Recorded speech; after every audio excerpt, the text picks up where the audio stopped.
Good evening, kia ora, and welcome. Please be seated. Give everyone a few minutes to settle down.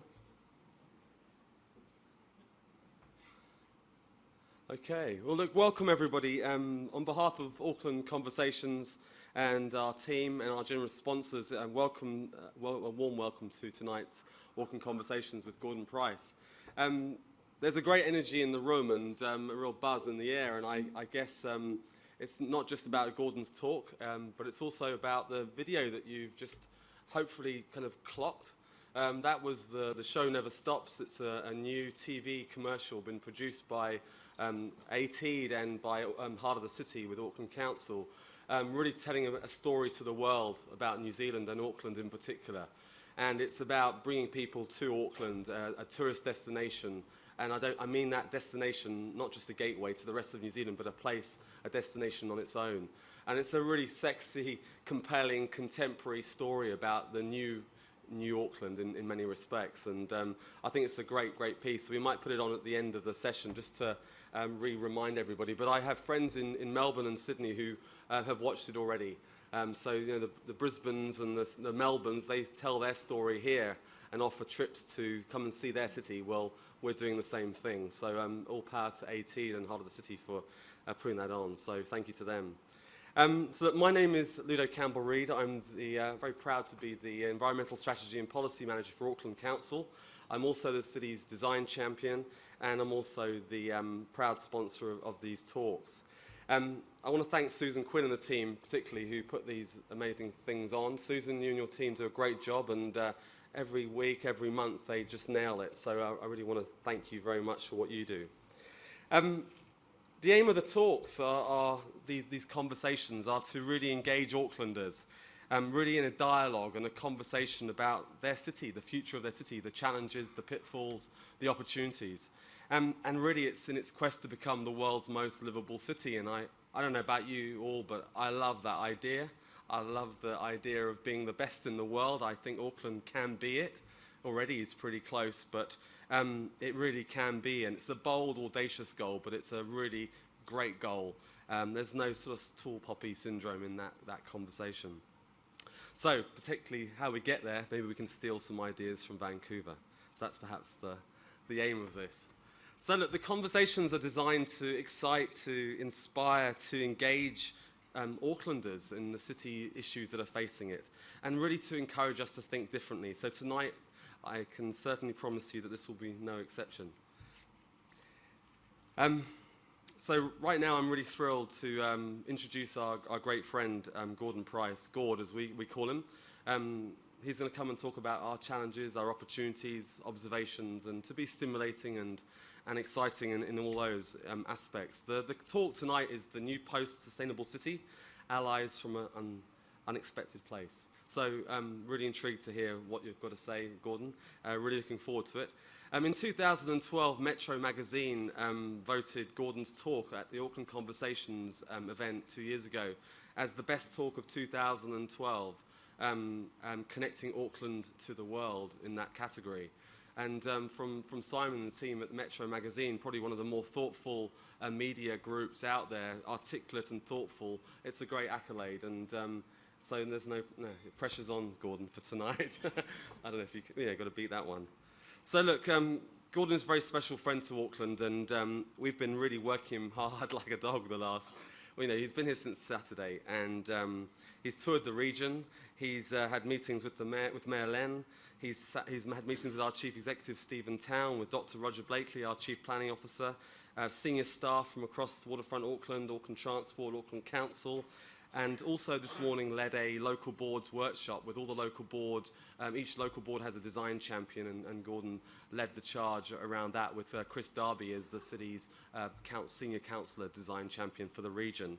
And that's only in the last 24 hours, so you've got a few more days with us, Gordon, and I really hope you enjoy it and hope you keep your energy levels up. So look, tomorrow Gordon is addressing the council, the Independent Maori Statutory Board, the local boards, on a discussion, a really innovative program called the Long-Term Plan. Doesn't sound like an exciting process, but it is a really key piece. And the finance division have changed the way in which they've done this year.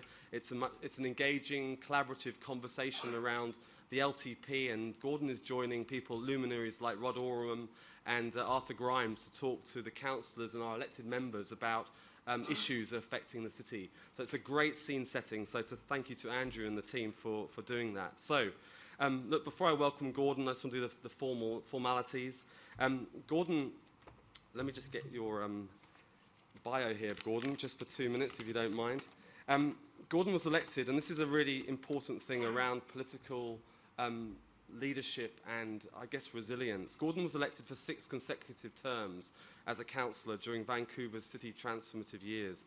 He's now the director of the city program at Simon Fraser University. He creates the influential blog site. That's where I first got to know about Gordon, was through the blogs. And it's a really extraordinary website called www.pricetags.wordpress.com. It comments on urban issues around the world. Gordon speaks on urban issues and the development of Vancouver and cities around the world. There's also a regular lecturer on transportation, land use for the city of Portland, Oregon, and Portland State University. He also sits on the board for the International Centre for Sustainable Cities. Gordon Price, everybody.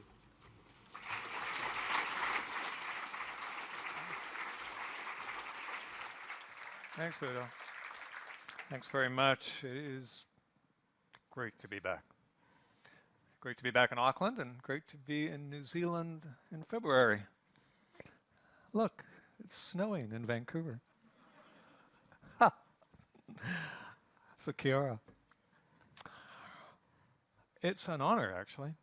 I'm in the business of bringing speakers in to Vancouver, and after we've checked them off, say thanks.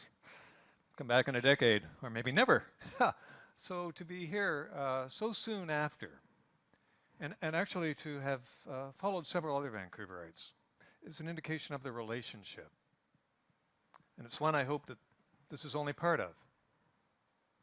It's also great to actually build on what preceded in just a little over a year ago. How many of you were at that 2012 lecture? Hey, that's good. Well, the other thing I was told, of course, is that you have, and I experienced it, a very good attitude towards speakers from elsewhere. Reverently, I like that. But of course, that's pretty healthy too. I think it's a good attitude to have to people who kind of fly in, take a look around, and then leave. So I'm going to try and actually do something beyond that. I say I'm taking a bit of a risk on this one, because I'm not actually going to follow the request when I was given it on this particular conversation. I'm going to try and build a little bit on some of the ideas that came out of that last conversation. For those of you who did see it, though, a little pop quiz here. Do you remember that spectrum of change?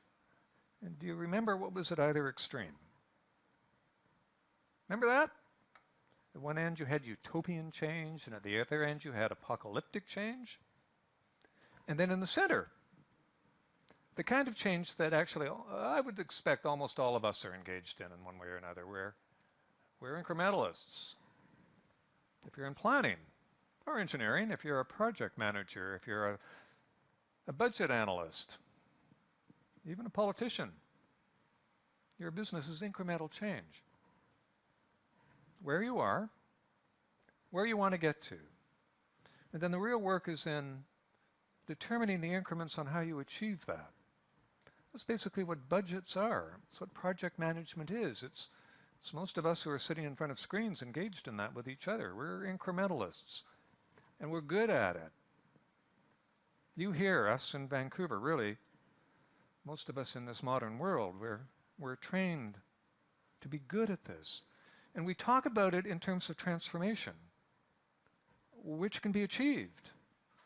These processes to get from A to B, look how we transform our world. Look at this technology that we use to do it. It's amazing. And so that's where sustainability fits. Yeah, it's meant to be transformative, but it really determines that we're here now and we want to get there, and here's how we're going to do it. And so we measure that. It's a good part of what it's about. The changes are ambitious, clearly, because we are talking about major changes in how we live and how we move how we consume energy. Yeah, but nonetheless, we all expect that it's not going to be so profoundly disruptive of today that even as we build towards this transformation, we can do it incrementally. And when you think about it, that's exactly what really the definition of sustainable development was when this whole era started, when we first started using that word sustainable. It was change that allowed this generation to meet its needs without compromising who would follow. It's an elegantly phrased definition. And the operative word here is compromising. Because the reality is that if you are talking about climate change, it's too late.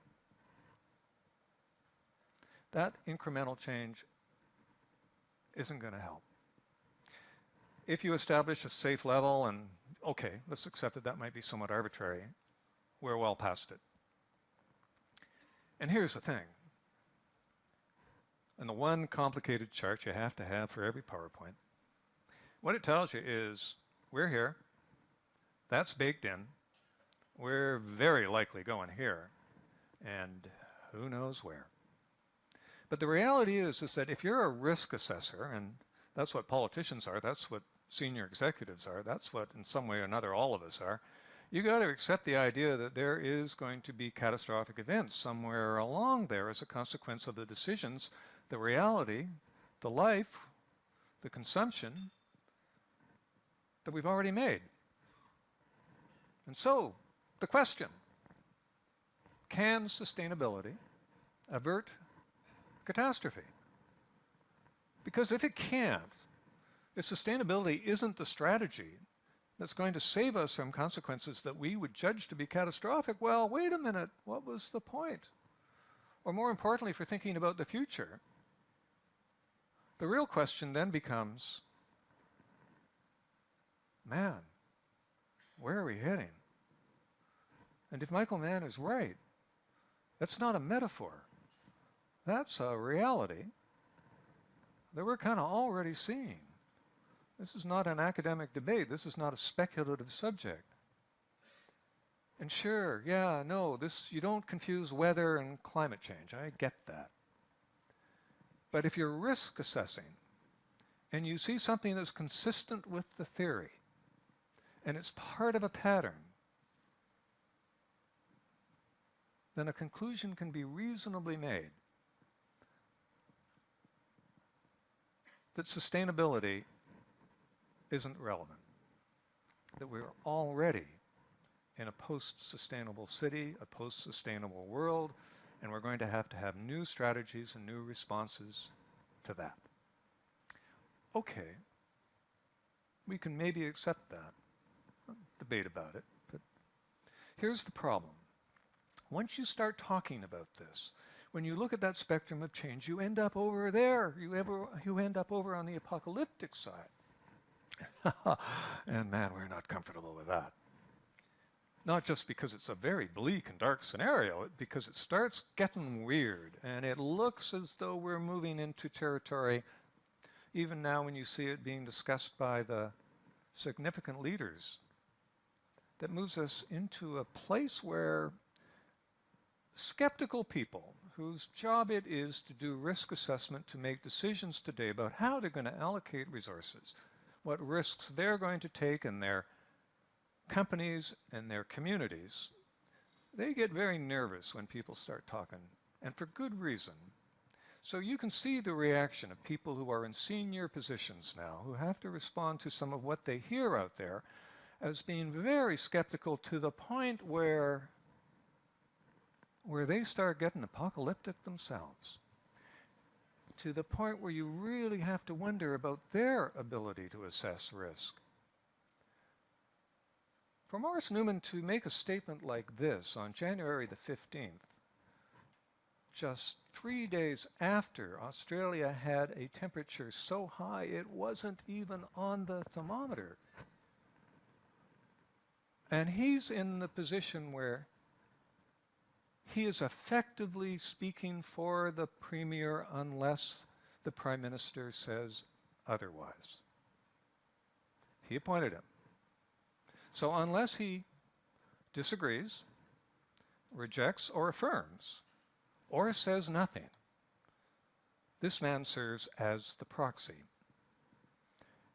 And in my world of politics, silence is an instruction. And that's serious stuff. I read a lot these days to say that when it comes to the denialists, they're becoming irrelevant.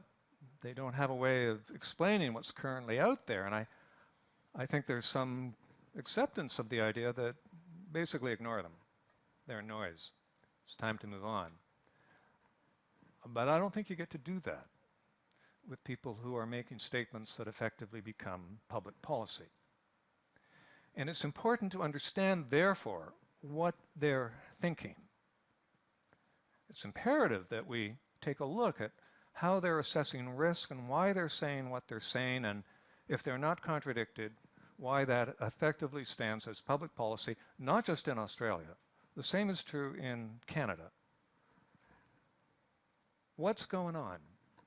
Well, I tried to address this in the talk I made in 2012, and I referenced this book. It's a good example, I think, of looking at a previous catastrophic moment, the global financial crisis, the collapse of the subprime market, effectively the end of the economic era that we were in. Michael Lewis, I think, brilliantly went out to find the people who betted against it, who could see it coming, and were prepared to stake their money on shorting the market effectively, and turned out to be right. So he went out and talked to them and found out what their story was and why they thought the way they did. And the most interesting insight, I thought, was one from a chap named Stephen Eisner. He would go to conferences in places like Las Vegas where the subprime boys were just having a fine time at the height of the market, and he would ask them, well, I think you're nuts. Why am I wrong? I'm going to bet everything I got against you. And then he realized these people who were taking these risks that he thought were insane were doing it because they could not believe that it could be so risky it would come to a catastrophic end. Nothing so terrible could ever actually happen. And I think the significance of this is not that they used it to justify the risk they were taking. They used it to justify the risk they could take. And when it gets back to this question about assessing risk, to look at our decision makers today and try and figure out what's going on, it seems to me that what they're doing in many cases is that they are looking at the risk not today, but the risk out there, and they've decided to double down.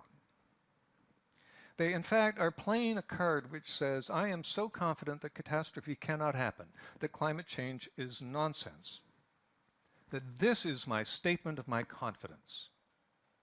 It's my rejection of your apocalyptic scenario. And it's my belief I can take advantage of it, whether politically or economically.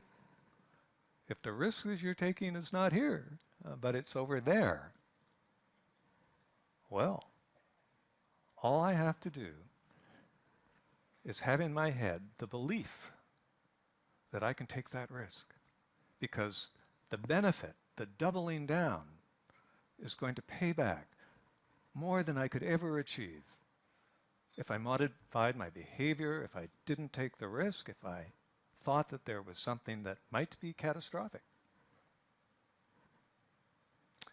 Well, nice theory, eh? A little gloomy, I got to admit. This is kind of dark stuff, I acknowledge that, but I look around.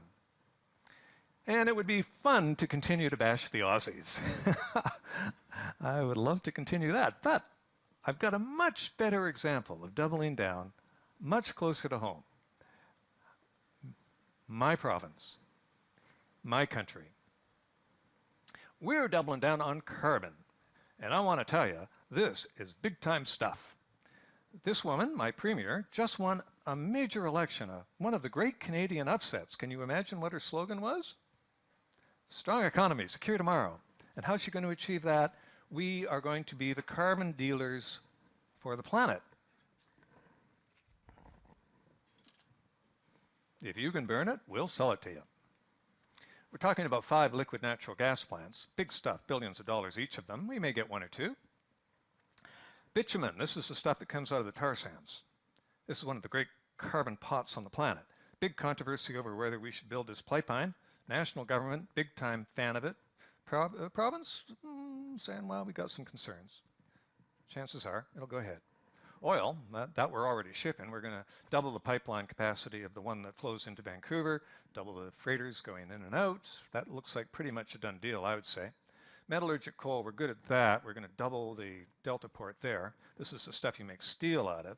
This is the nasty stuff, however. We're quite prepared to take the coal that's coming out of Wyoming. This is nasty. Well, you see, here's the problem. We're arguing that the liquid natural gas plants are really a good environmental benefit because, hey, the Chinese will replace their coal plants with natural gas and there'll be a big reduction in carbon. Oh, but by the way, if you want to buy more coal, we'll sell it to you too. And we're going to make ourselves rich. In fact, we expect to be able to eliminate our provincial debt. Lots of jobs by the tens of thousands. So it's going to be gold rush time in British Columbia only. This one is carbon. So we're doubling down, and this is the irony of it. The reports are still coming out that says, you Canadians, we Canadians, this is the environment you're responsible for. And that concern you had about environmental change, it's accelerating. And in the same report, when you take another look, and this is common, you see it all the time, just a few days ago.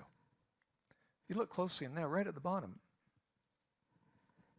you see we're into carbon big. We're doubling down. We are going to be one of the big carbon dealers on the planet, even at the same time that a good part of the North will be irretrievably changed. That's our national identity. So when you look at this, you've got to have an explanation for it. Because this conflict between who we think we are and what we're doing has to be reconciled. And I think we're doing it through this process of doubling down. It's amazing, isn't it, that the place where this is concentrated, the home riding of our Prime Minister, was flooded not very long ago. And I waited to see whether they would draw any connection from A to B. And I don't think they have. Interestingly, even as the basements of the towers in which the oil industry and the natural gas industry is concentrated, other things were happening around the planet at exactly the same time. So I started just to keep a collection on the price tags blog. I call it climate change porn. Because it is I wouldn't call it erotic, but man, you just see it happening as we speak. Not an exaggeration. As we speak. And so, that question isn't really the one that matters anymore. It's this one, and then more importantly, this one. To whom do we turn? Because you just don't give up. That's just another form of denialism.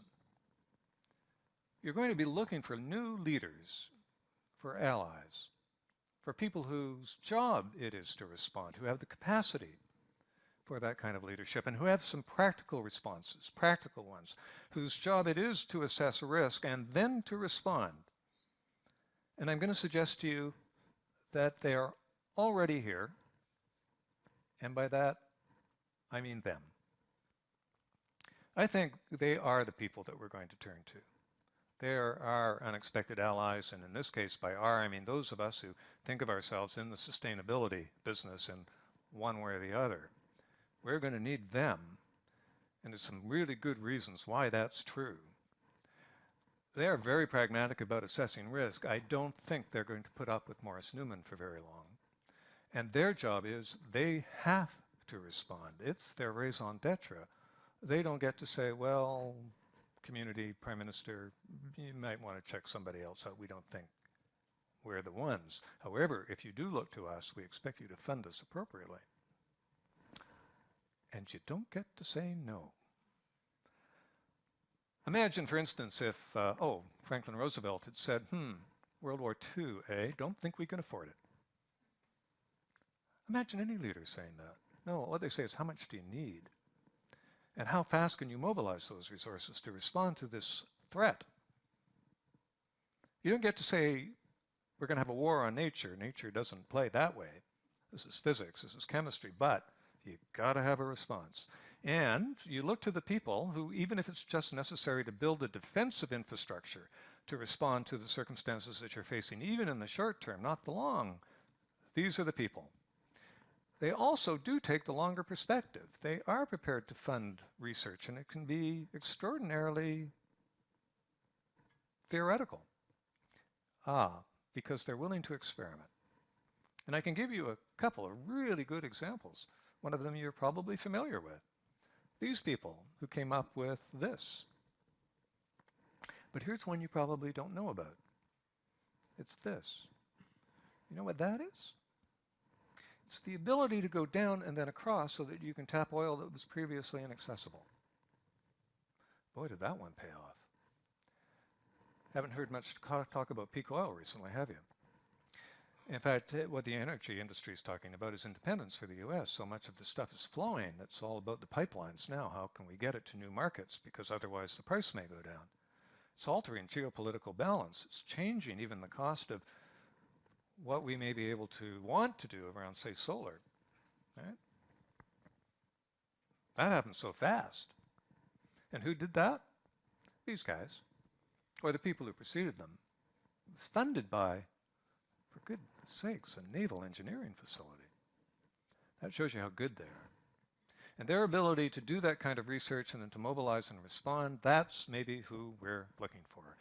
And they can do this, or if the mandate is to assess the risk and respond to a change that's occurring that you don't fight through guns, but you have to fight through new technologies and new ways of doing things and new ways of ordering, literally, ordering change. Those may be the people because they got the uniforms, they have the traditions, and they have the leadership.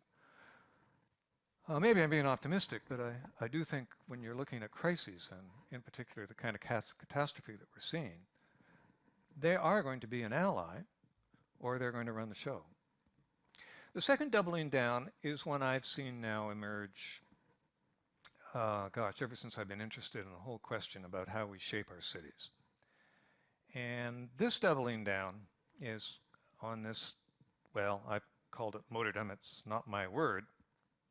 It's a word that would have been common even in the 1920s and the emergence of the automobile era, because what motordom is this. It's basically auto-dependent urban planning. It's the way we, in fact, have shaped our cities since, well, most of the 20th century. It's where we allocate most of our resources when it comes to engineering and planning and urban development. It's planning on the assumption that almost everyone's going to drive almost everywhere for almost everything almost all the time. And if you live anywhere outside the pre-motordom city, the one that was shaped by things like streetcars or by the foot, that's pretty much the assumption. It's, this case, the Premier's riding. Remember her? And so it wasn't really too surprising within a matter of weeks after she was elected, she announced that there would be another 10-lane bridge to replace a congestion point in our region. This is about a $2 or $3 billion expenditure, who knows. What makes it fascinating is when I say another, it just followed the previous government's building and opening of what they called the widest bridge in the world. This is a 10-lane crossing over the Fraser River. Astonishing thing, really. Beautiful structure. I mean, again, this is another thing that we're really good at. And I refer to really all the Commonwealth countries, those of us whose tradition can trace back to the Royal Engineers and others whose job it was to build roads and infrastructure. This is our tradition, and we are good at it, and we love doing it. And indeed, we require it. One of the things about motordom, it's really the the allies who work together, and they're some of the largest entities, economic forces in the world. You're talking energy and car manufacturing, maintenance, road building. There's thousands, hundreds of thousands of jobs. There's the lifestyle and the whole operations of our communities, all based upon this. They must be fed. It's not that they're insatiable, it's just that they have inertia. They've got all of this commitments that they've been doing, and they want to do more of it, and they can certainly come up with reasons for doing it. And they have. So in my region, and we're only a region of about 3 million, we're spending billions to widen the highways and to build new ones. Here, the South Fraser Perimeter Road, and interestingly, it's justified on the basis of goods movement. We are a port like you, and hey, that's our business. That's what does make us rich. It's our role in the global world, and so it's easy to get approvals for this kind of thing, and they're planned out decades in advance, and the consensus is achieved by people coming together and building roads. And building more of this. This is pretty much what we've been doing, and it's the kind of thing, again, that we're good at, and people around the world really aspire to it. It's the difference between what the engineers believe they're doing. This is the Ministry of Transportation and Infrastructure, reputedly an engineer talking to his colleagues in the TransLink bureaucracy, which is responsible for public transit. You guys, you think you're building Vienna. We're building Houston. And they kind of mean that literally. Because when you look at what we're building and what Houston is, that's hard to tell apart. So yeah, that's what's happening. They've doubled down on this. Because after all, it's based on the assumption that there's going to be a lot of energy. You're going to have to move these 2,000-pound vehicles at 100 clicks an hour, and a lot of them and more of them. And the demand is effectively infinite, and our job is to respond to that. And as a consequence, of course, you get a certain kind of urban form. Okay. But here again is where it gets to this point where, what are you really thinking about the future?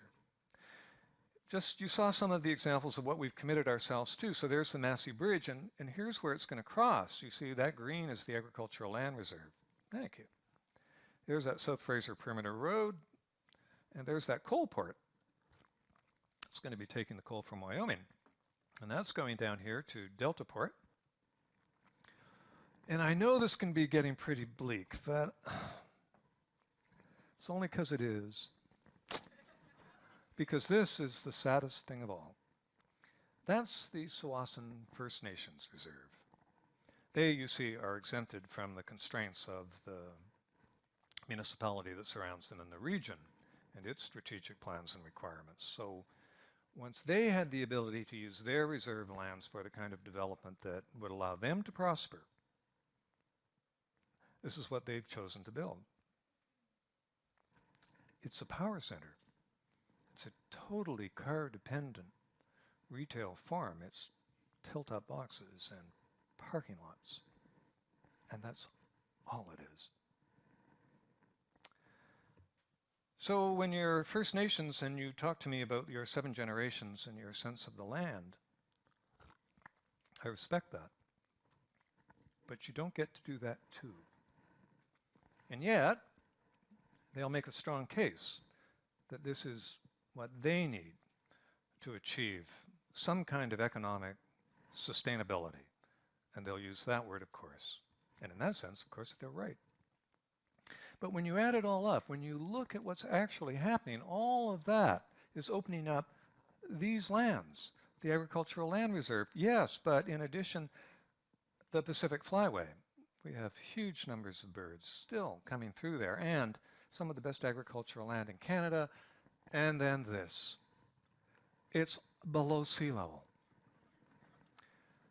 And if you are thinking even modestly that we have to be thinking about a world in which the sea is rising, in which there are going to be more floods and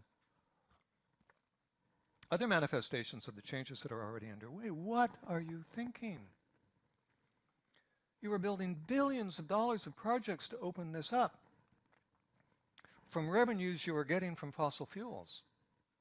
so that you can build a lifestyle locking people into motordom, so that they too have to use cars, burning fuels to do it. And you are doing it on some of the most vulnerable lands on the continent. What are you thinking? And you have to have an explanation for that. They're doubling down. They're taking risk on a scale that we've hardly ever seen before. And we're not asking them many questions about that. So who do we turn to? Again, you can't despair. That's not good enough. You can throw up your hands, but that gets tiring. So who do you turn to? And I have an answer to that, I think. I think you turn to the next generation of transportation engineers. I think you turn to the people who built this stuff, because they know how they did it, and they know how to change it. And I think they've got a commitment too, or at least some of the ones I talk to, some of the ones in this room, the bloggers, the young people, the engineers who know that their careers are going to be made not by perpetuating what the chaps upstairs, and they often are chaps, although that's changing too. No, it's what's coming next. So this Canadian dream, you still have to give people aspiration to this. After all, created a great lifestyle, and you've got to give people some hope that their lives can be good too, even if it's not exactly going to look like this. And you've got to do something about this. This high energy, yes, unsustainable way of life, at least by some measures. So what are you going to do? You've got to take what you've already got. You've got to deal with constrained resources. You hear that phrase a lot. If the stuff's going to build the big new bridges somewhere else, and you've got to maintain this, and it's your chance at this point to make those changes, well, there's your career, because we're going to be needing that more and more. And the good news is, at least in a city like Vancouver, where the culture really is changing, where I see the same manifestations here, where I spent a good few hours with the engineers and the planners and the other members of your city, beginning to share ideas, beginning to think in a different way. Well, this starts getting exciting. When you take what you've already got, the land from a civic asset point of view that costs you zero, and you can do better things, more things, give people more choices, well, how good can you do it and how fast? So there really is good news here, because this transformative change actually does produce a better city. I'm pretty confident that. You're getting Jeanette Sadek-Kahn coming here. You got to come hear her, because she's going to be able to do a much better job of explaining just how that works than I can. But I can confidently say with Jeanette, this stuff really has dividends. This gives you value. These young people also know that they're going to be dealing with the community in a different way, because when you get into this stuff, when you shift use, when you take the old premise of motordom and you begin to really make change on the ground, real change on the ground, well, you're into some of the most interesting political dynamics I've seen, certainly in my political career when I was there and have followed subsequently. You want to get a good dinner party conversation going? All you have to do is mention two words, is bike lanes. And just as I could show you all of the different things we're doing in the way of motordom, it would be fun to just to lay out all the different kind of issues that are happening around bike lanes, which tells me something important. It's not about bike lanes. People don't get this kind of passion if they don't care about how this is affecting their community, because they believe it's real. And more than that, just under the surface, it touches on a whole bunch of profound shifts that has produced anxiety. And at that point, you know, you're getting close to the bone. And when you think about it, cycling, let me just speak a little bit about that. It's personal initiative for people who are keeping fit, polluting less, saving money, having fun. What's not to like? And yet, I have seen senior executives go hysterical. Not exaggerating. They turn into adolescents. They practically froth at the mouth because something has challenged them. Something has upset their expectations about the natural order of things. And so again, it tells you you're getting close. It's this kind of change which is the stuff that counts. It may seem, and it is, it's trivial in the way of real change. The amounts of money spent are less than rounding errors. The difference it's going to make to modal split, well, it's helpful, but it's not profound. But it suggests, if not the battle being engaged, is a different sense of risk and responsibility is at play. That, to me, is good news. No matter whether the battle is won or lost, in the end, there's no need for the war. It's quite possible to find different choices and different ways of doing things in a cost-effective way. It meets a definition of sustainability and is a good response to the existential threats we face. That's really great stuff. All you have to do is find a way to package it. And you find ways to reduce the threat. You take what you got. You start with the A, and you want to get to B. We're going to make it better. So there are ways of doing that. You maybe use different words. And that is what I see communities like ours being engaged in. We're moving it along. You got to elect the people who are really prepared to make the commitments. That's the political nature of things. They have to know that they're going to be backed if they take the political risk. But I think more and more that's going to be possible. And as I think I mentioned more or less in the talk from last time, is that catastrophe is really good at that. Yeah. When you've got a clear and present threat, and you have a leader responding and giving some kind of aspirational hope and promising to do it in a practical and realistic way, that's the time when you get this kind of change. But if you find that a little too meshy, let me give you another reason why the doubling down on motordom, I think, is probably going to have a limited lifespan. It's because it just doesn't make any economic sense, and less can we afford it. This little thing, the widest bridge in the world, is a public-private partnership, or at least it kind of was. Turns out, for a good reason, that didn't quite pan out. But nonetheless, the idea is the bridge could be paid for through tolling, through road pricing, effectively, by the magic money machine that exists when you charge on a per-trip basis. And all the economics seemed to work pretty well. So the bridge opened, and guess what happened?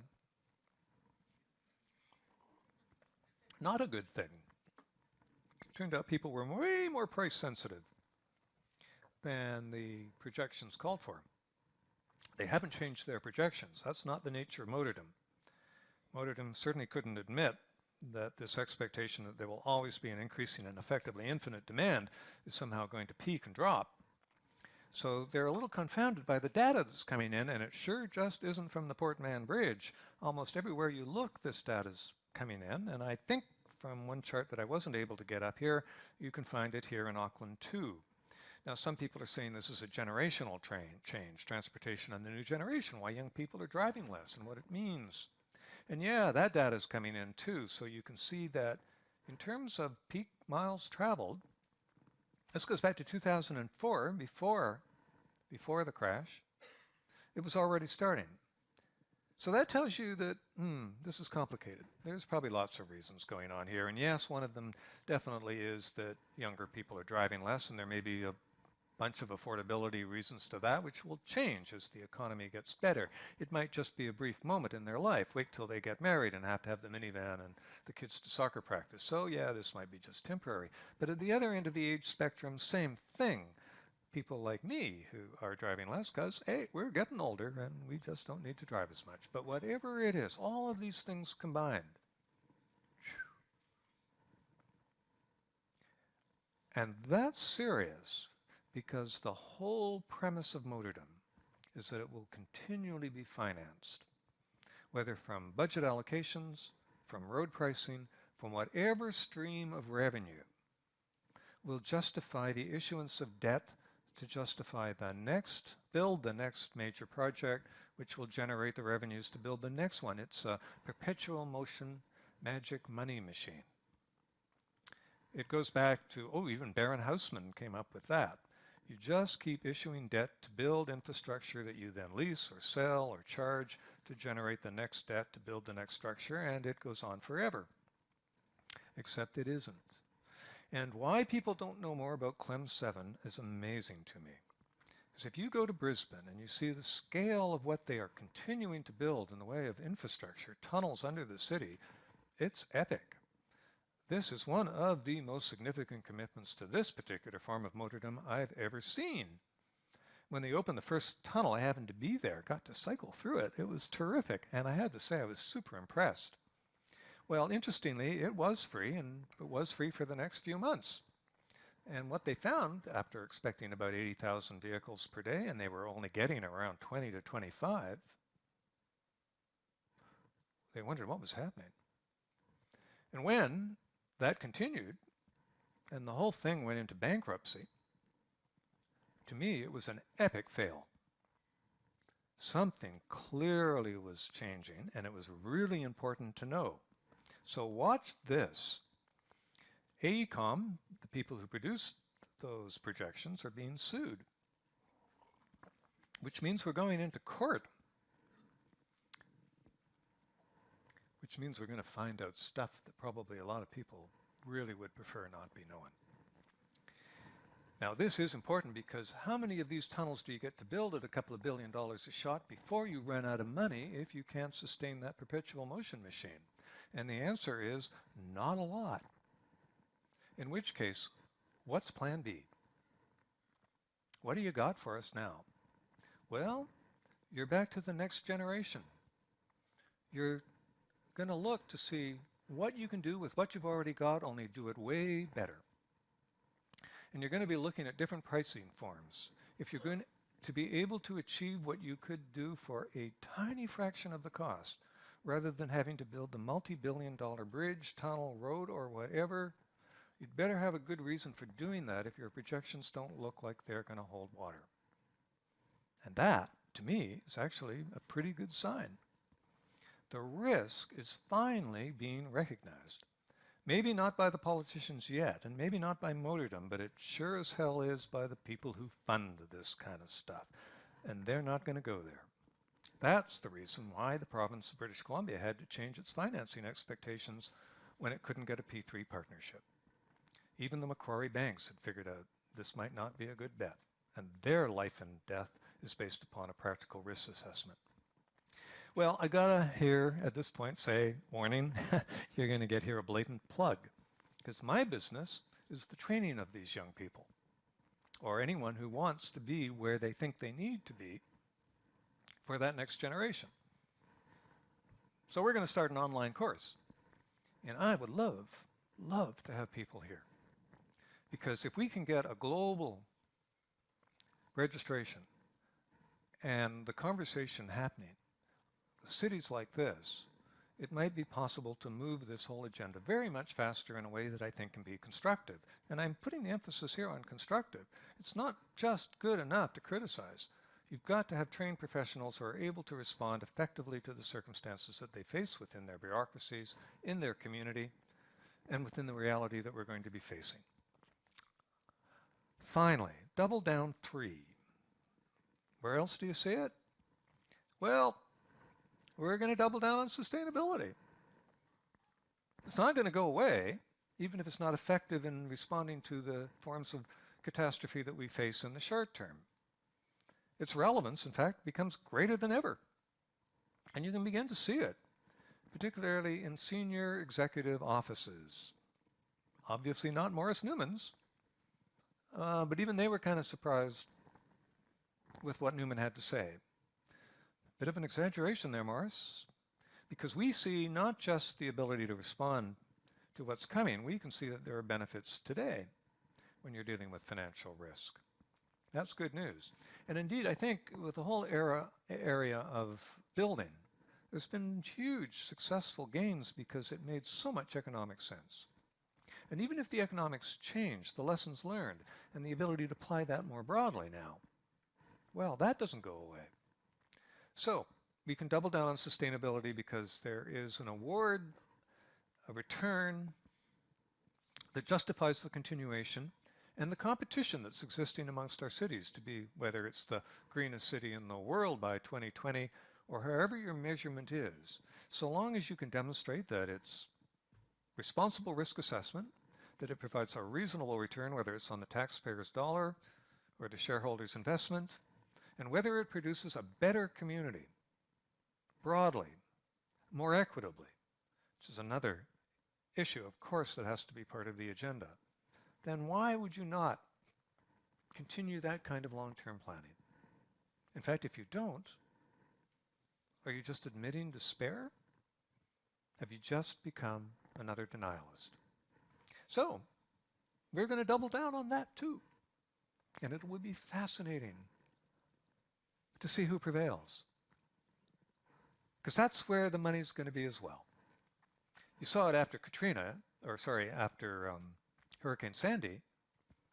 In fact, you saw it after Katrina. Military again, Army Corps of Engineers. How many billion do you need for the defensive infrastructure?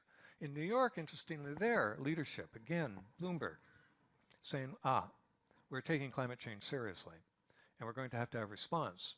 The Dutch showed up. We know how to build the kind of thing you're going to need for sea level rise. Oh, there will be a long lineup out the door for people who are going to have ideas. So there the sustainability advocates need to be with those unexpected allies, because they will follow where the money is. Whether it's the military, whether it's the people who build infrastructure, whether it's different kinds of communities, allies.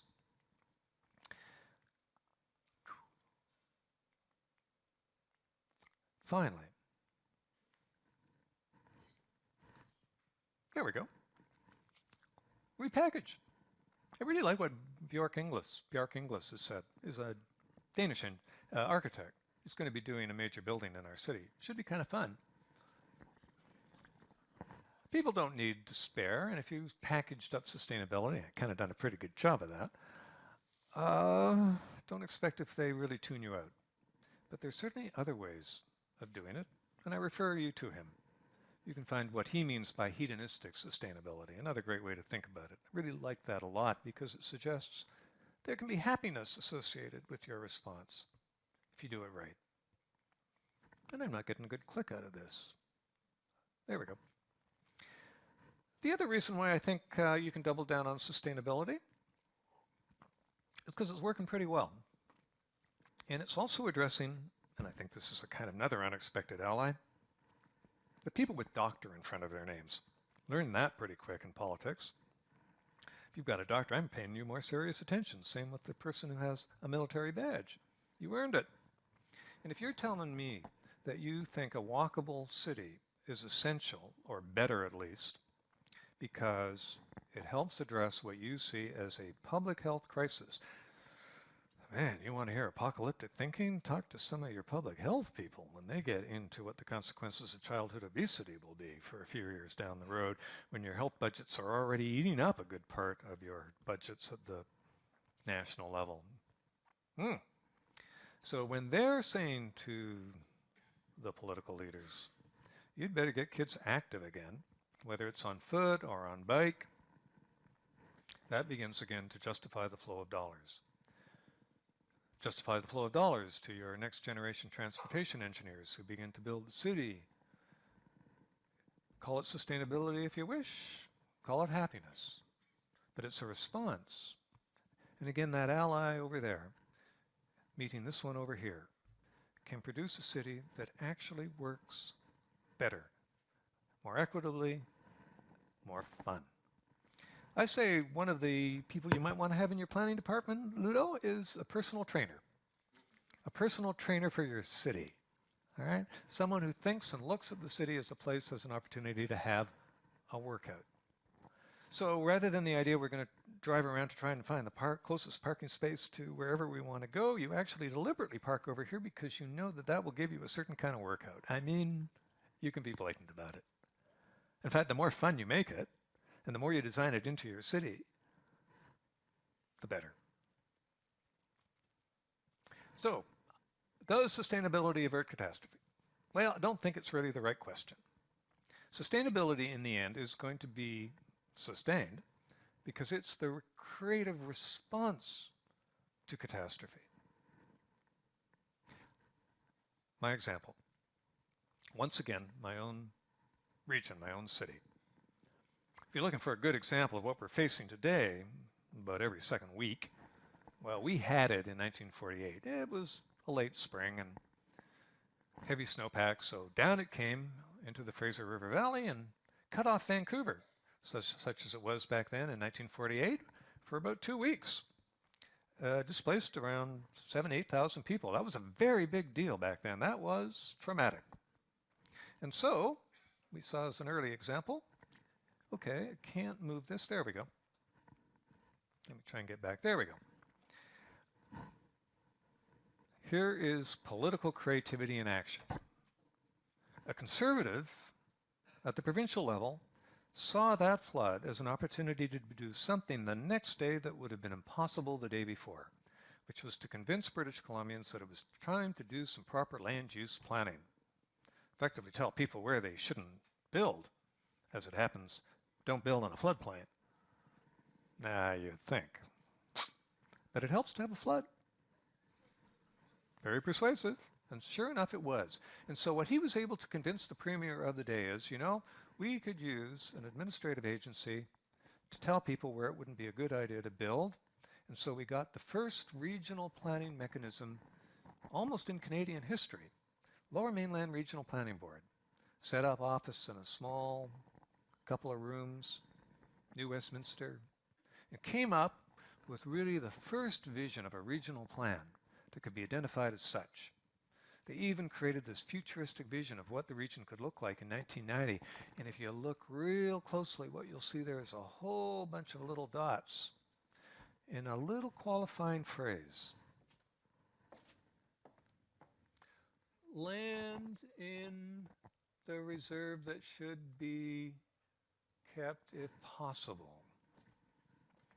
Now, when a bureaucrat uses the term if possible, what they're telling you is that's a political decision and we're not going there. But if you want to do it, this is what we'd think might be a good idea. And sure enough, amazingly, and I think they would have been happily surprised, we did.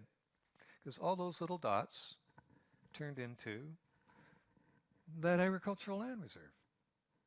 That best soils in Canada, that Pacific Flyway, that stuff below sea level and beyond.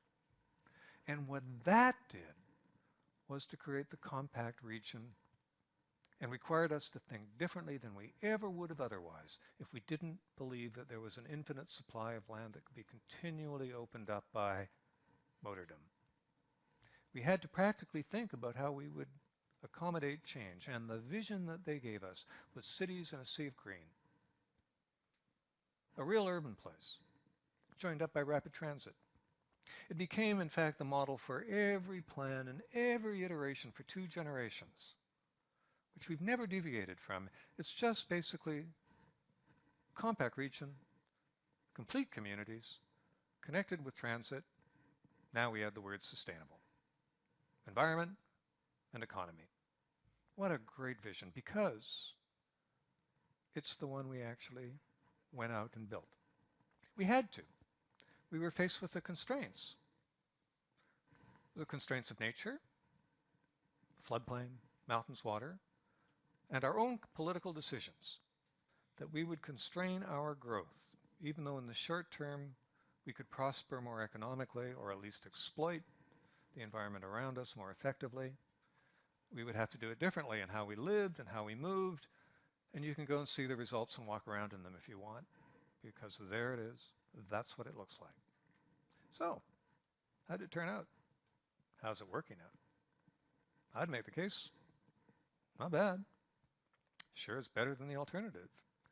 Unfortunately, it looks like within about a year, we could turn all that over. That bridge is going ahead. Those decisions around carbon, I think, pretty much a done deal. But now, in addition, what the Premier said, if you want to increase rapid transit and you want a new or existing tax to be raised, you're going to have a referendum. You're going to have the vote of everybody in the region if you're going to proceed on that. It's not going to happen with the bridge or the road, but only with transit. We're going to have a fascinating moment in our political history. Fascinating moment. I don't know how that's going to turn out, but I sure know it's going to be about the soul of our place. It's going to be about who we are, what we're really prepared to do, really prepared to spend, what we say we are versus what we're actually going to do. Vancouverism, well, that's the image, that's the postcard, that's the place in the sun. And I like it a lot. I'm a happy person there. I don't have to have a car. I think we've got good choice for how people can live. Expensive, yes. Won't deny that. But it's not the myth. My neighborhood is still lower middle income renters.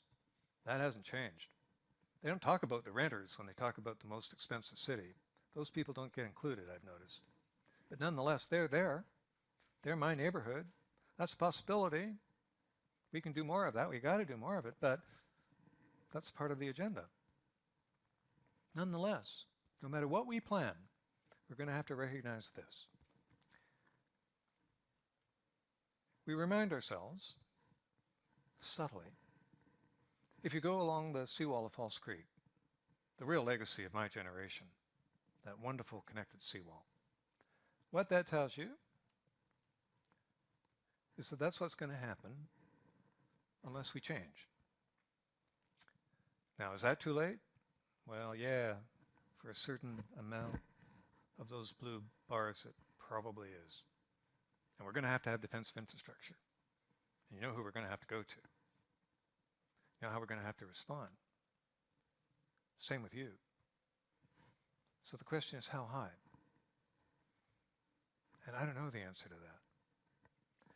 But I do know when it comes to talking about climate change, yeah, it's uncomfortable.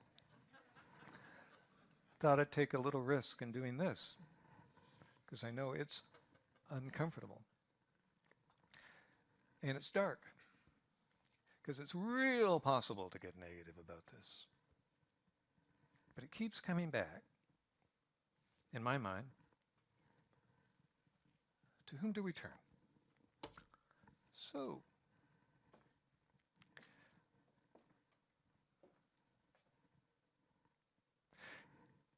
you're not going to turn to the people who only despair, right? As I've said repeatedly, that's just denialism. You're going to have vision and commitment and all that good stuff we say to our politicians, and it's going to have to be reflected in all of us. But this is an existential threat. It's maybe unlike any that human beings have really had to face on this scale. And when you have an existential threat, your response has to be appropriate. So who are we going to turn to? I say to the people who are really going to double down. I don't know if it's going to be my generation. I'm not sure about that. I think we're just, at least a lot of us, way too comfortable. And we're just going to roll out the next 20 years or so, maybe with only the desire to cash out. Not sure about that. Not sure. After all, we have our own generations that follow us. But they, and these unexpected allies, they're going to have to double down. And I do know, having been in politics, that that's a challenge that excites. That's possibility. That's the opportunity to do new things in ways that weren't possible the day before. So who do we turn to is those who are going to double down in a way that takes action that makes a difference. And I've got some confidence that there's a lot of people in this room are going to be able to do that if we give them the opportunity or they take it. That will depend upon circumstance. So I balance all the time this tension between a very gloomy, what I think might be a realistic perspective about whether it's too late, and then think, no, it's never too late. We're human beings. That's what we do. In the face of a challenge, no matter what it is, and there have been darker days in the human experience than the one we face in the immediate short term, that's always the possibility. So we do what we can. We keep our hope. and we look around for allies. Thank you.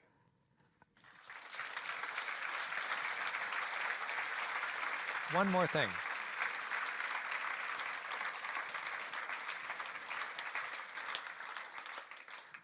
One more thing. You see, I flew here. And you don't come to a place like this and talk about sustainability and climate change after you've burned like, I don't know, I think we can find out here. Just click it forward for me, would you? There we go.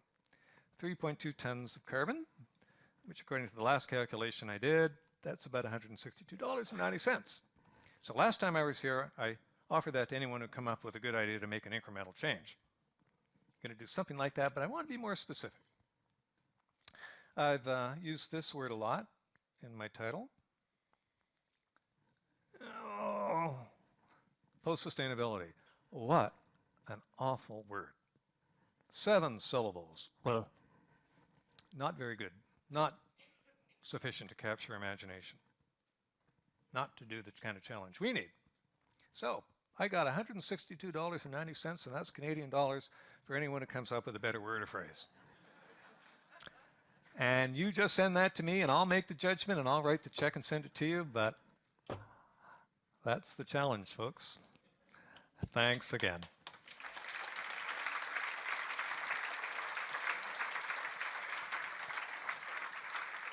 Didn't expect that, did you? You better stay here. I'm exhausted. That was like a Shakespeare play. And sort of, you're a master at this, and that was brilliant. Thank you.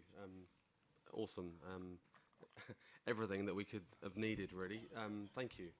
Look, there's a lot of people in the room, and I guess it would be great if you wouldn't mind taking a few questions, Gordon. Absolutely. Is that okay? And we'll try and manage this kind of carefully. I love the, in politics, silence is approval, in effect, and that was that's great.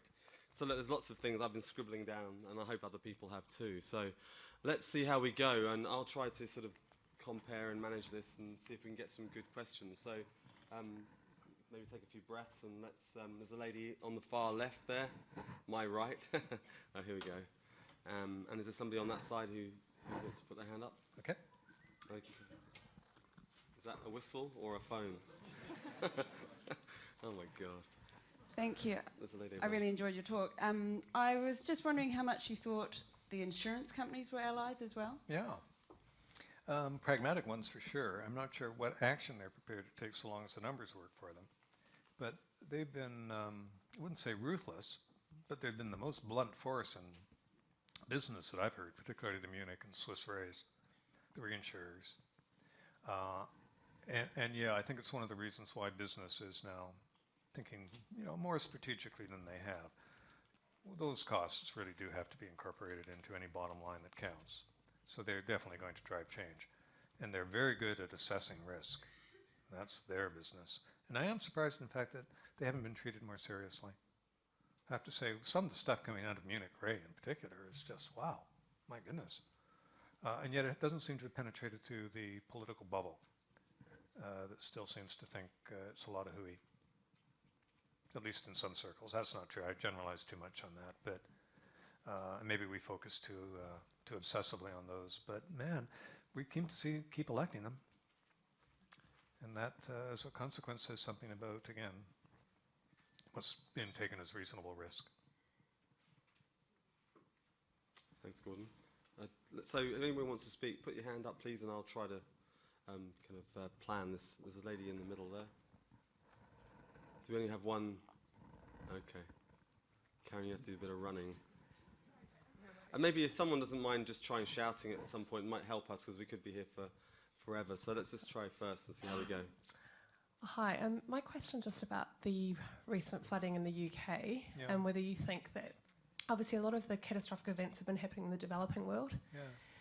And so it's Well, the not ones we as pay more attention to. Yeah, exactly. Yeah. So now that it's in the UK, do you think this is going to be the start of some change, or is it just going to be short term and then they'll I thought we forget would have again? passed that point quite a while ago, particularly the ones that were closer to my home, Calgary, I thought in particular.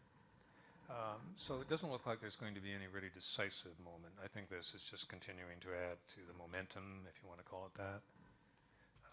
But haven't found a really good way of expressing this, a bit like the gorilla in the room. Okay, so there's a gorilla over there. Don't particularly like gorillas and don't want to have to spend any resources dealing with the gorilla. So long as the gorilla is relatively quiet, we can even pretend the gorilla doesn't exist. So, okay, the gorilla's getting antsy. And at that point, those who say ignore the gorilla, they become irrelevant. Because they don't have a response that counts. Like, okay, what do I do about the gorilla? You're telling me to ignore it. Gorilla's upsetting the furniture. That's not good enough. I got to go find a gorilla manager. Back to my unexpected allies, eh? So I do think in that respect the denialists simply become irrelevant unless they've got a pretty good explanation about why these things happening. Now their response at this point is, well, hey, look, it's always been happening, or it's changed its nature, it's not man, or whatever, right? But no, the gorilla. So I don't think it's going to be anything that is decisive. It just needs to be accumulative. There's a lady over there on your left, Karen. Can you try shouting and see how we go? Is that possible? No. Okay. Kia ora, Gordon. Thank you for your talk. The last talk that I heard on Vancouver was at the ICLEI Resilient Cities Conference in Bonn last year, and your adaptation team spoke quite heartily in a 2-hour workshop on the adaptation strategy in Vancouver. Yes. I'd like to point that out and ask now, in this contrasting talk that I've heard, Yes. how those two match up given the political challenges, and what advice you would have for Auckland City regarding its adaptation strategy or lack thereof, facing similar challenges with different political pools in terms of transportation and carbon. Yeah, well, the key word there is political, isn't it? Were you hearing the presentation from the City of Vancouver? Yeah, in that capacity, they were the City of Vancouver, Yeah. so it's the adaptation team. Yeah. No, we got, in this respect, a good city council. They're following through on things that even happened in my term, which is great, and they're moving that bar up higher. That's even better. But they're not the province. And the province is doing things on the scale that I illustrated that make us irrelevant. As far as carbon. For providing a model of change and providing a political offset, that might be useful. But no matter what we do in the City of Vancouver, that truly is irrelevant, even with just one coal port. So that's where the politics is moving. And you can see this is going to have to be fought. There's no substitute for that. And I think they would acknowledge it. But you are talking here now politics. You're not talking about commitment to sustainability. Even the province will try and greenwash all of this. So yeah, what can I say? It's true everywhere now. It's the political imperative to deal with what's before us. At the same time, you're doing that kind of long-range planning. Those things happen simultaneously. From what I've seen here in Auckland, you've got an experiment happening at a political level that should be watched internationally. I've seen cities amalgamated like Toronto, the consequence of which turned out to be Rob Ford. No one expected that. You have a chance of actually reconciling the challenge of scale, dealing with these regions that get above 1 and 2 million. And yet trying to do it at the implementation at the local level. So that's a bit of what analogously is happening in Vancouver. We've got the City of Vancouver trying to implement sustainability and a green future at the local level, but we don't have a mechanism large enough to do what Auckland, I think, can reasonably attempt now. All the more reason to keep the conversation and in fact, more of the flow of information going back and forth. So I think you could well pass us when it comes to how to deal with sustainability on a regional level and all the related issues, than just the City of Vancouver being able to achieve a certain amount, but only modest when compared to the region and certainly at the provincial or national level. So just perhaps, I mean, sorry, I sort of stand up here and I can sort of stand in silence, or I can respond, I guess, because I've got the mic, perhaps I can. So sorry, but I suppose there is an issue here around a city which is, in a way, is a baby. We have had a disproportionate amount of poor decisions, incremental decision-making, short-term decisions for the last 50 years in Auckland, since 1956 when they ripped up the streetcars. And that's when Auckland turned a corner to a very different city, a very LA-based, car-dominated motordom city. It's a simple issue here. The Auckland plan, which was put together in very quick pace, I worked on the London plan, took 4 years. We did ours in 18 months. And in that sits 6 transformational shifts, which are not just about shifting from A to B to C over 30 or 40 years, but actually transforming in key areas.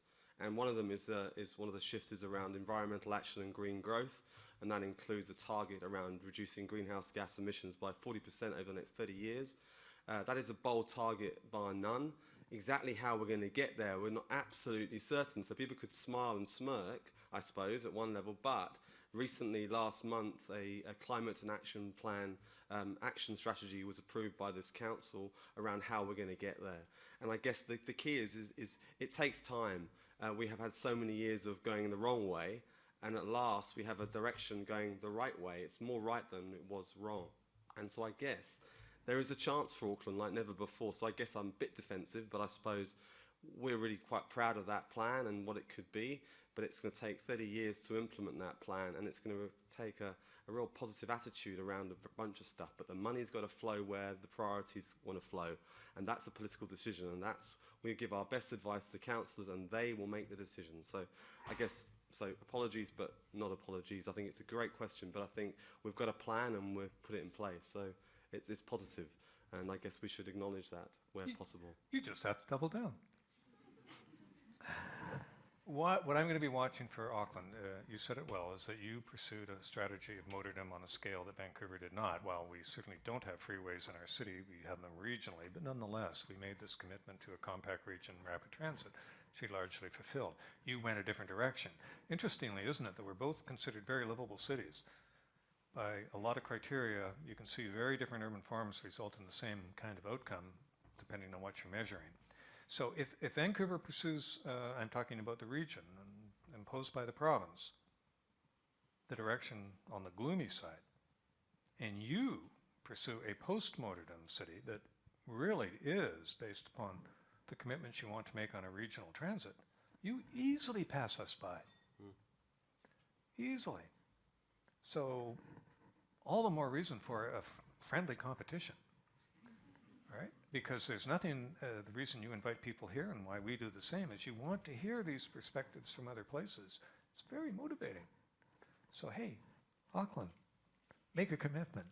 Pass Vancouver. Okay, there's a lady in the middle here, and then there's a gentleman in the far corner. Anybody else on the left? Any takers? Hi there. Just kind of following on from that dichotomy you're talking about between the city of Vancouver and the greater regional area, having lived for a short period in central Vancouver, one thing I found is that everyone sort of seems to have a responsibility. They see that creating the city that they want to live in is something that they need to take part in. It's not just looking at the poster and, oh great, they're going to build that thing I want them to do, and why isn't the mayor doing this, why isn't the politicians doing that? I'm wondering if that was something that was promoted, or do you think that's kind of a Canadian kind of way of life anyway, that they feel that responsibility? No, I don't think so. Some of that's generational. I suspect you were around a lot of younger people. Yeah. Well, the mayor certainly targeted younger people, got out a vote that we hadn't seen before amongst younger people. Part of it is the difference between those who are living this, Chris Leinberger reflected, I think I put that up, walkable urban versus drivable suburban. His argument, he's a Brookings Institute shop developer, says there's really only 2 urban forms that really count. All the real estate performance follow from this. Either you're building a walkable urban city or you're building a drivable suburban one. In Vancouver, we're doing walkable urban. And so you're seeing the culture that's choosing that, concentrating there. If you went out to what I showed you as well, then you'd find a very different sensibility. In part, I think the virtue of what we've been able to achieve is we've taken that walkable urban model and we've run it out along the transit lines. And municipalities throughout the region embrace it. They want to be as good or better than what Vancouver's got, and they see no reason why they can't have it. So they build very good quality, I think, on the whole, walkable urban development in suburban settings. However, again, given the scale, the absence of transit to make those commitments, and the scale of infrastructure the province will build, let's see how we do. That's a good question. There's a gentleman in that far corner. We're coming, sir. Can you try and shout? Are you going to give it a... Oh, that's good. It's a start. Yeah, so my question is really around the social justice aspects of Yeah. some of what you've been talking about. I haven't got a better term than post-sustainability, but maybe a worse one, which is post-motordom adaptation. And I'm just wondering, have you got any strategies to deal with the fact that the rich and powerful who tend to be in charge of building bridges have the resources to adapt and make their life better Oh, yeah. going forward, whereas a lot of the people that aren't rich and powerful don't have that ability to adapt? Or, do you have strategies, or should we just accept there will be revolution and bloodshed? No, but I do think that this is where you will see the consequences manifest themselves in other ways that won't be clear. The obvious one I can see happening is the movement of peoples who are going to have to move out of areas that are drought-stricken or flooded or whatever, and that will create a series of geopolitical consequences, rather like a domino effect. It won't be clear that one thing led to the other, but nonetheless we will have to deal with the consequences. And you can see, just picking up the newspaper, how that plays out. It's not possible to predict with any sense of assuredness that one thing follows another in this case. The equity issues are pretty profound, aren't they? No question of that. So in our democratic societies, where these things are in play, it clearly will manifest itself in politics. Again, no prediction. But I certainly wouldn't conclude that there will be a total failure to respond to equity issues. The rich will prevail under all circumstances. Well, let me say, this is where the military comes in. They get first call on resources. And if you got them, they get them. And if the conclusion is that in order to deal with the scale of threat that we need massive force of people, they get to employ them. And they will be funded. So we may actually, I realize this starts getting very dark very quickly. But in the face of catastrophe and the exercise of military power, there will be an allocation of resources that, as we saw with World War II, certainly brought North America and a good part of the world out of depression. That massive force of Keynesianism we call World War II. Now, can we do it without a war? Wouldn't that be better? Well, maybe the response to, again, you don't get to declare war on nature. Maybe the response will be some form of mechanism that will allow us to deal in some ways with equity issues at the same time we respond more effectively to issues around climate change. That's another scenario. Great question. Let's have two more and then we'll close before 7 o'clock and everyone can leave. How about anybody else? There's a gentleman and another gentleman. So one in the far end and then John in the middle there. Sorry, sir, I've been reprimanded by my team. The reason for the mics is that they're getting recorded. So just to put you under some pressure, you're on TV.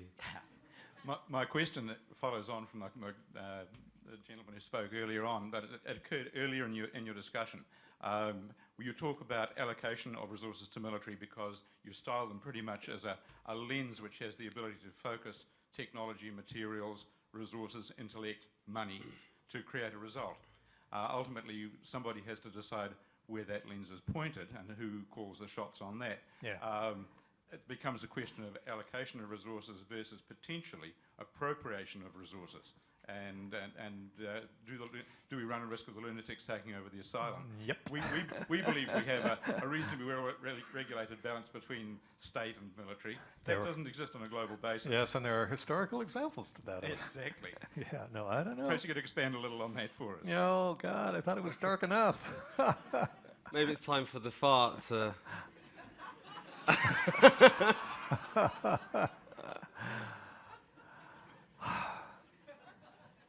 I really can't. I just don't know how that's going to play out. I certainly, when I was putting this together, saw that was, yes, another option. But but I was looking for the good part of the ally arrangement there, so yeah. And it's our jobs as citizens, isn't it? We are societies that have made sure that there's been civilian leadership responsibility. The military don't get to call the shots, so that you end up dealing with, say, a lunatic lieutenant. But no, you don't get to say that with any assuredness. I do think, though, that the nature of the threat, because it's nature, it's not someone we all will get together to hate, does mean there will be a different kind of dynamic. Great. John, just that's the last question for the evening. Thank you.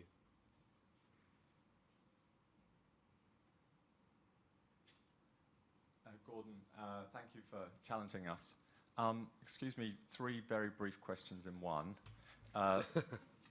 The local, how will Auckland learn from someone like Vancouver to make the cultural change from quarter-acre petrol heads into urban cycle and pedestrian transporting urbanites within an environment? Secondly, air travel, you've alluded to it. How do cities deal with that? Because at a regional level, obviously, you can have carbon, you'll create the carbon growth from that. But thirdly, the gorilla, the largest polluters and largest countries, 2 of them anyway, China and India, and energy production, 80% is coal. What are we going to do? Yeah. Pricing, technology, and political will. So the second one, I think, is dealt with through pricing. What was the one? So 3. First one's quarter-acre pavlova paradise to the sort of walkable city. The second was air travel. Second was air travel. Yeah, and the pricing. Gorilla. Third. The gorilla. Yeah. Again, that's where the technology comes into place. I don't think, again, I would underestimate the impact of technology given the change I've seen in my lifetime. So China's already the biggest solar producers. Do think that their political stability will be dependent upon getting hold of issues like air quality and energy. So we'll see. The first one is the most interesting, though, isn't it? But how do we make that cultural shift from the quarter-acre block? Well, I can see it already beginning to happen here. There isn't any single-family housing left in Vancouver. It's all been turned into, effectively, at a minimum, triplex. You get to have a secondary suite in your existing building, and you can build a lane cottage in the back. Now, a few exceptions where you don't have lanes, again, fortunate that we do. But when I was just following some of the suburbs of Auckland, I can see already those quarter-acre blocks are getting filled in. And again, mortgage helpers, you may not have any choice. If you've got to use your existing resource, the building, but you have to pay for it with a variety of cash flow opportunities. In other words, another dwelling. So over time, you get the densities back that basically sustain the streetcar network.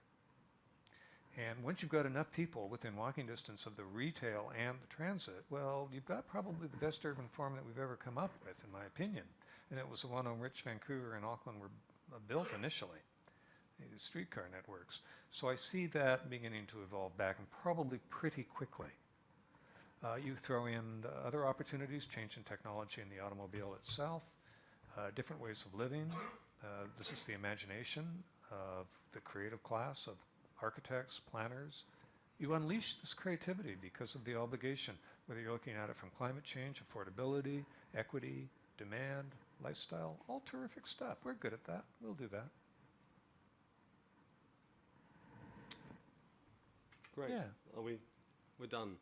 That was brilliant. Look, everybody, thank you very much for being here tonight. Just to sort of wrap up, perhaps before everyone goes, I just want to thank you very, very much on behalf of the council and all our allies and teams of people. Gordon, that was a brilliant talk, just thought-provoking, inspiring, very, very useful. I find it kind of therapeutic, and that's what I think people like you coming over here really helped inspire us and the team. And we've got so much out of you the last 2 or 3 days, and it's great to have you, and keep coming back because it's important to keep us thinking. And New Zealand you know, we wake up we're the first sort of country in the world to wake up in a new day. And I dream of a day when people like you can sell a new idea and be the first in the world to talk about a project or a presentation that nobody else has heard. And I guess it'd be interesting to know how many people have heard that latest talk. You're the first. Well, that's pretty cool. So look, I think, you know, there's an angle here around these talks, and I just want to thank you so much from the bottom of my heart and the team. So everybody, would you mind thanking Gordon for everything? Thank you. Thank you.